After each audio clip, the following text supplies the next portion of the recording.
ولا جناح علیکم، کوئی وبال نہیں ہے تم پر، فیما تراضیتم بہ، وہ جو تم راضی ہوئے آپس میں، من بعد الفریضہ، مقرر کرنے کے بعد۔ مہر مقرر ہوا تھا کم، میاں بیوی نے خوشی سے بڑھایا، مہر مقرر ہوا تھا بہت زیادہ، میاں بیوی نے خوشی سے نیچے کر دیا، ٹھیک ہے۔ ان اللہ کان علیما حکیما، بے شک اللہ علم و حکمت والے ہیں۔ ومن لم یستطع منکم طولا، اور جس کسی کی نہ ہو تم میں سے گنجائش، ان ینکح المحصنات المؤمنات، کہ وہ نکاح کر لے پاک دامن مسلمان عورتوں سے،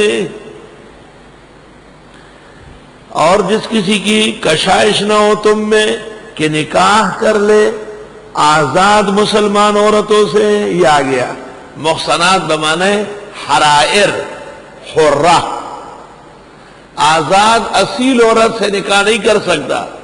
فَمِمَّا مَلَكَتْ أَيْمَانُكُمْ، پس وہ جو تمہاری کنیزیں ہیں، من فتياتكم المؤمنات، تمہارے مسلمان لڑکیوں میں سے، کنیز سے کر لے، اس کے حقوق کم ہوتے ہیں۔ واللہ اعلم بایمانکم، اور اللہ خوب جانتے ہیں تمہارے ایمان کو، کنیز ہے تو ایمان والی تو ہے۔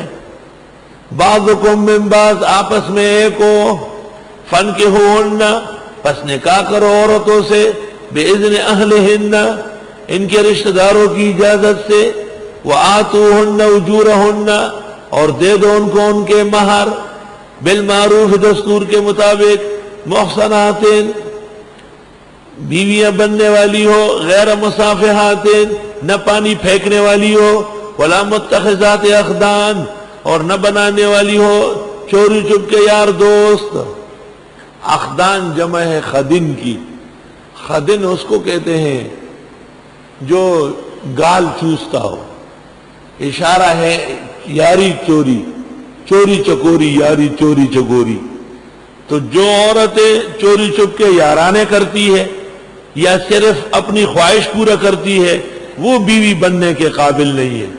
اگر کنیز ہے، مسلمان ہے، پاک دامن ہے، آپ اس کے ساتھ نکاح کر سکتے ہیں۔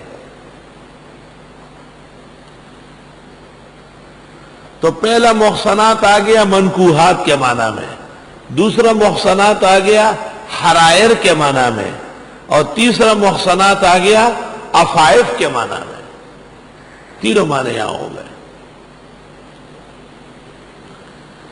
فَإِذَا أُحْصِنَّ، پس جبکہ یہ عفائف ہے، یا فَإِذَا أُحْصِنَّ، پس جبکہ ان عورتوں کی شادیاں ہوئی ہیں، فَإِنْ أَتَيْنَ بِفَاحِشَةٍ، پس اگر یہ کنیزیں کر گئی بے حیائی، شادی شدہ کنیز نے اگر غلطی کی، فَعَلَيْهِنَّ نِصْفُ مَا عَلَى الْمُحْصَنَاتِ مِنَ الْعَذَابِ، پس ان کو آدھی وہ سزا ہے جو حروں کو ملتی ہے سزا۔ ایک حرہ کو جو 100 کوڑے ہیں، اس کو 50 ملیں گے۔ ذَلِكَ لِمَنْ خَشِيَ الْعَنَتَ مِنْكُمْ، یہ واسطے ان کے کہ ڈرتے ہو گناہ میں مبتلا ہونے سے، العنہ گناہ میں مبتلا ہونا۔ وَأَن تَصْبِرُوا، اور اگر تم صبر کرو، خیر لکم، بہتر ہے تمہارے لیے۔ فرمایا کہ یہ کنیز کے ساتھ نکاح کی اجازت اس لیے آئی کہ زنا سے بچو۔ تو پتہ چلا کہ متع کا کوئی سوال ہی پیدا نہیں ہو سکتا۔ اگر پہلے متع کی کوئی صورت بیان ہوتی تو زنا سے بچنے کے لیے کنیز کی کیا ضرورت تھی؟ وہ تو فرماتے کہ بچی کے پانی پھینکو۔ وَأَن تَصْبِرُوا خَيْرٌ لَكُمْ، اور تم صبر کرو، بہتر ہے تمہارے لیے۔ وَاللَّهُ غَفُورٌ رَحِيمٌ، اللہ بخشنے والے رحم والے ہیں۔